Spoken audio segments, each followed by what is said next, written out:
Unfortunately, we had a job offer that fell through, but 2 months prior to that, we had purchased a home. Now, you got to remember, this was before the 2008 crash. So we purchased a home. I called my friend I went to high school with. His dad is a banker. He said, "Oh, yeah, I know the group that you're going to go into practice with. We'll make this happen. Just sign this one piece of paper and that's it. House is yours." That's literally all we did. And it was an interest-only loan. So between student loans and that, it was over $500,000 total.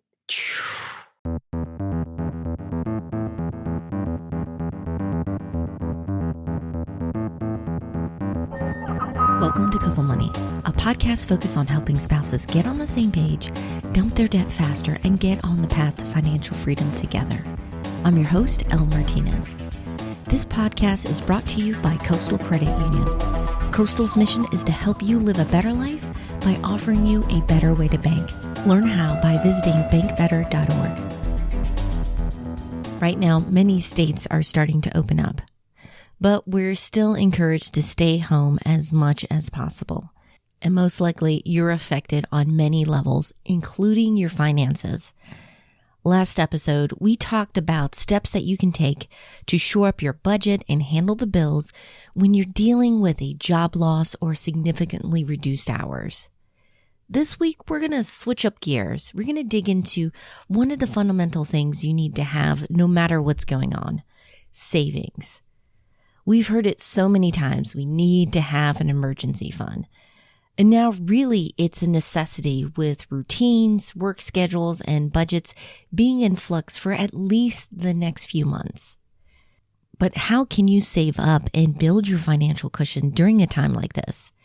How can you create a plan when you've been thrown in the middle of this mess? Today on the podcast, I have two guests on to help sort things out. As you just heard at the top of the show, Jeff Anzalone had to deal with a huge crisis years ago. The job that he had planned on taking fell through. So here he was dealing with a massive amount of debt, no job, and a wife and a baby to support. We're going to get into how they came up with the plan quickly, and also not just share the process that he used to get out of debt, but what changes they had to make with their budget to start building savings and more. We also have Joe Mecca from Coastal back on the podcast. He's a natural saver, so he's going to be sharing tips on how to make the process easier and less stressful on you. There's a lot packed into our episode, so let's get started. One of the big questions couples have been asking is, how much do we need to have saved in our emergency fund, especially now? And the exact number really depends on several factors. For one, your current employment situation. Are you a 2-income family or a 1-income family? Are both of you working right now? In long term, what's the situation that's going on? The second thing is, what are your specific family's monthly essential expenses? How much do you need to pay to have a roof over your head, food, clothes on your back, and transportation that you need for work? And then, of course, finally, your particular family situation. Do you have kids? Do any of you have health issues where you have to include medical expenses, whether that's regular doctor's visits or prescriptions? So the two of you have to discuss these things to get your exact number.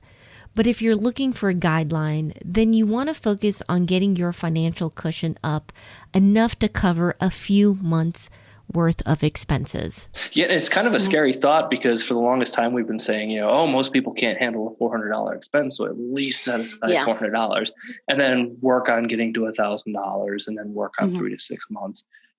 And then overnight, everyone needed 3 to 6 months. And it's kind of scary to think about.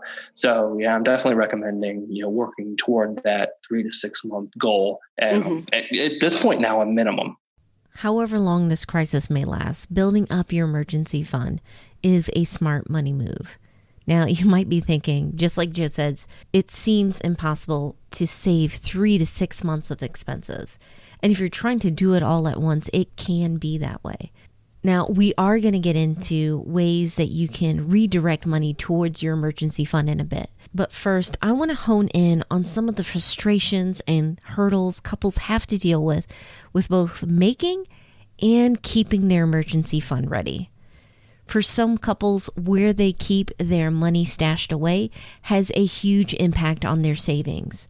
And some of this is due to the fact that your emergency fund is different than your other savings, like saving for a vacation or for a down payment on a house.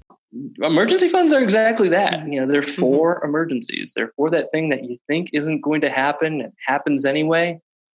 You want to have that savings set aside for when it happens. It's not for a trip or a car or a fun weekend getaway. It's for when something goes wrong.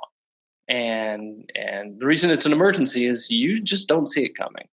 Yep. And then on the other side of it is when you're looking at true savings and maybe for some short-term goals or special projects or something, you want to save up to buy something and you make it something fun or make it a treat.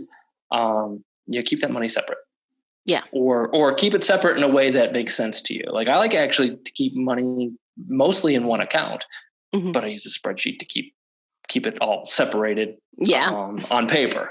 And since it is for special cases, you need to strike this right balance of having it accessible while not being tempted to use it. The two most important things that I say in regard to an emergency fund is, one, it needs to be readily accessible. Yes. So, keep it in savings or keep it in a checking account, but make sure it is there ready to be accessed. And then two, don't use it for non-emergencies. And here's the problem with that. To have it readily accessible and not use it for non-emergencies, it's there, it's tempting, it's the guest towels. They're there, but don't put your hands on them. They're for when we have guests. The biggest requirement of an emergency fund is also its biggest flaw, and that it's readily available when you need it. And while I want your money working for you, with your emergency fund, please don't move around that money between many different accounts trying to chase the very highest rates. Remember, we're going for a system that is easy to set up and maintain. If you want to stash your emergency fund in a high-yield savings account, go for it. But please don't go moving around for just a fraction of a percentage better. It's a lot more stress for not that much of a reward. In the show notes, I'm going to make sure I include my guide on getting a great savings account for the both of you, and then how to make that process easier with maintaining it. And no matter where you decide to put your money, make sure that it is safe and insured, either by the FDIC for banks or NCUA for credit unions.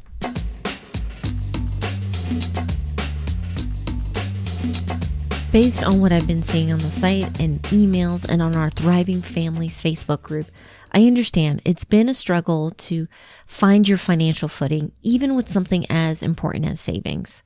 Between stay-at-home orders, trying to figure out how to work, whether it is from home or on the front lines, and if you have kids, getting their schedules in gear, it's understandable if you haven't had much time to reevaluate and review your finances.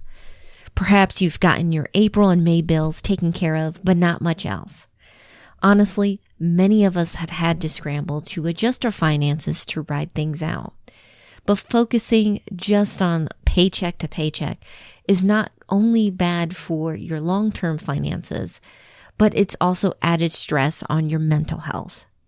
One of the best ways you can help yourselves financially and get some peace of mind is by setting up a plan. But how do you create a plan in the middle of all this? Years ago, when Jeff just finished dental school, he had to deal with a similar situation.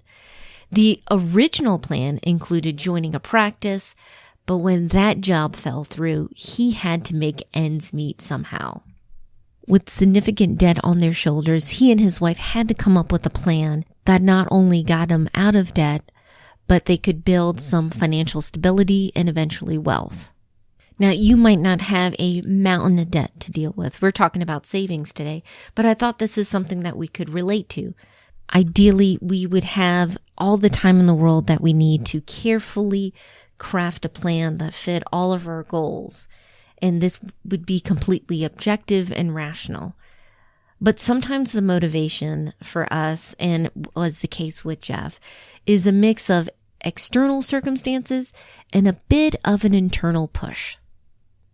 Yeah, we'd been married for about 3 years, 3.5 years, and we had a 2-month-old. So I had had two other mouths to feed besides my own. So it was, I think the first thought that went through my mind when I was told that the job offer fell through, I kind of started looking around going, am I on candid camera? Is this a joke? I mean, I think the main thing that kept going through my mind was kind of, I wouldn't say hopelessness, but a lot of helplessness, just helpless. What am I going to do now? Because we're not taught how to start a business, start a practice. You get out of law school or any professional school, you learn your trade, and you go in with a group to help teach you that. And I think that was the biggest thing going through my mind is how, with all this debt that I had, how was I going to repay it back, not knowing how to run a business. And because of the circumstances he was in, Jeff saw that he had to change how he viewed money and how he spent it. That was a point in my life that I really shifted my mindset about money and how I thought about money. Because before, I was thinking, hey, I'm going to get out. I'm going to get a good job, good income. I'm not really worried about paying off these loans because, I'm going to have a decent income. Yeah. To, hey, everything just got pulled out from under me. Like, a lot of people are experiencing with the coronavirus crisis, depending on when you're listening to this. So that just kind of goes to show you that things can be taken away from you very quickly. Yeah. And I think that was the catalyst to really push me forward to get going. I do hope you're not in dire circumstances now with your money. However, if the two of you are looking at the budget and you're frustrated and stressed out because you don't have enough in savings to cover an emergency that may pop up, then there are some ways you can start adjusting your budget now to build that stash. And the first step in that is knowing where your money is currently going. We had to start paying a lot more attention to them and where the money was going and budgeting. And I'm a very visual person. So we bought one of those, cheap, dry erase boards and followed the Dave Ramsey plan at that time. Just listed the debt, smallest to largest. The smallest one that we had, I think I had 6 or 7 different student loans. Yeah. So I just picked the smallest one. And then once that went away, it just kind of got that snowball going and made me want to start trying to put more money to the next one and so on and so forth. So if you two haven't already, have some way to know what your numbers are in one spot. For some couples, they prefer spreadsheets. Others prefer apps. Pen and paper is an option, or even just going through your bank or credit union if you only have a few accounts. This is advice we've been giving on the podcast for many years, but especially now it's important to look at the numbers because more than likely there is a shift in your spending with your budget. Yes, there are certain bills where you're probably spending more right now. For us, it's groceries and home improvement. But there are probably areas where you'll see an opportunity to redirect some of that money towards savings. And if you're someone who's still working, still drawing an income right now, I'm willing to bet you've seen your expenses drop because you're not going out to eat, and you're not spending money on entertainment, and you're just not going shopping. You may have been plowing a little bit of extra money into household projects like I've been, but you probably are spending less than you were prior to being, quarantined at home. So if you have a little bit of extra cushion, this is a good opportunity for you to set that aside. And you do that through a few paychecks and suddenly you've got a little bit saved up. Yeah. And then it's just a matter of maintaining that habit and carrying that forward so that you can build up that reserves for, when you do need it.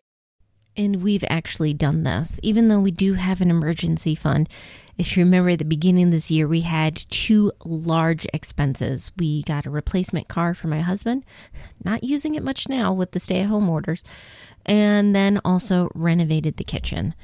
So that depleted our general savings, and our focus is to get that financial cushion up.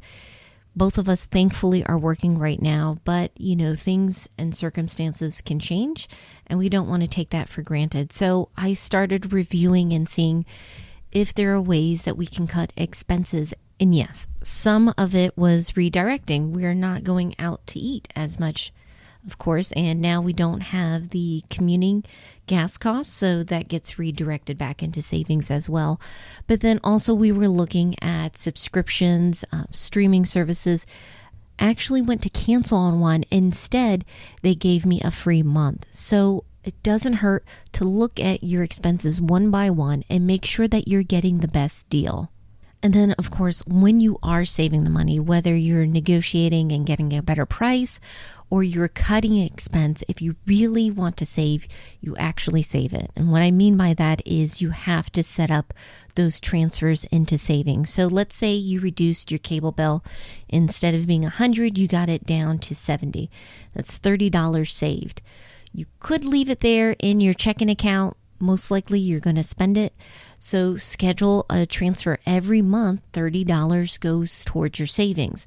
Doesn't seem like much after 1 month, but in a year, that's an extra $360 in your emergency fund. And if you do that with each of the bills that you're able to get a deal with, you'll see that you'll get a nice jump start or able to buff up your emergency fund. It's all about discipline when it comes to an emergency fund, and committing to put money into it, and then keeping it separate. If you have to physically keep it somewhere else, then do that. Put it in a different account, name it something else. Don't get a debit card attached to that account.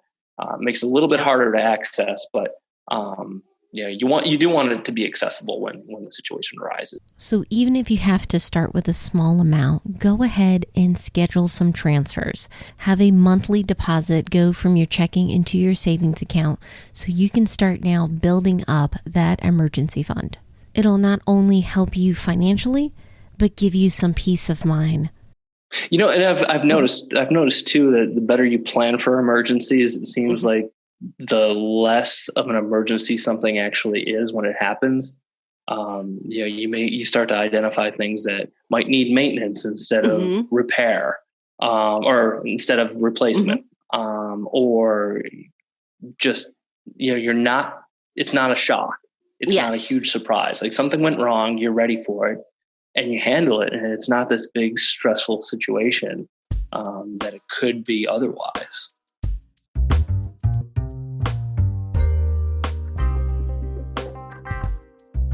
Special thanks to Jeff and Joe for being a part of this episode. If you want to find out more about Dr. Anzalone's journey into a debt-free life, please check out his site, debtfreedr.com. And if you're in the Triangle area and you're looking for a better banking option, please check out Coastal. Not only do they have competitive rates, but during this crisis, they're really taking care of their members with various programs. Just head over to couplemoney.com/bankbetter. I'll have links to both Jeff's site and Coastal along with other resources in the show notes. And if you are looking to jumpstart your savings, redo your budget, please sign up for my free course, 5 Days to 5K, where I take you step by step through the process on how you can save, find, and earn some extra money to reach your money goals faster. It's over at couplemoney.com/5K. And our final episode in this mini-series about coronavirus and your money is going to be talking about pivoting your finances plus more. Bob Lodick shares his story about transforming his own finances, going from no savings, no money in checking, and being pretty much maxed out on his credit card to living a debt-free and generous life. He breaks down the key habits that he had to change and adopt to make sure that his money was working for him. So if you don't want to miss out on the episode, make sure you're subscribed to this podcast. We're on iTunes, Spotify, Stitcher, CastBox, you name it. Our theme song was written and performed by Gentle Regime. Additional music today was by Lee Rosevear and artists from Audio. Finally, and most importantly, thank you for listening and being a part of this community. Sending in your questions, sharing the episodes. I am so grateful for your support. I started this podcast to help spouses have fewer fights over money and instead use it to build a life that they love together. You've been incredible with your input and getting the word out on the show. Last week, this podcast was listed on CNBC as a resource for marriage and money, and it's because of your support. So thank you so much. I appreciate it. Please stay safe. I hope you have a wonderful week. Take care.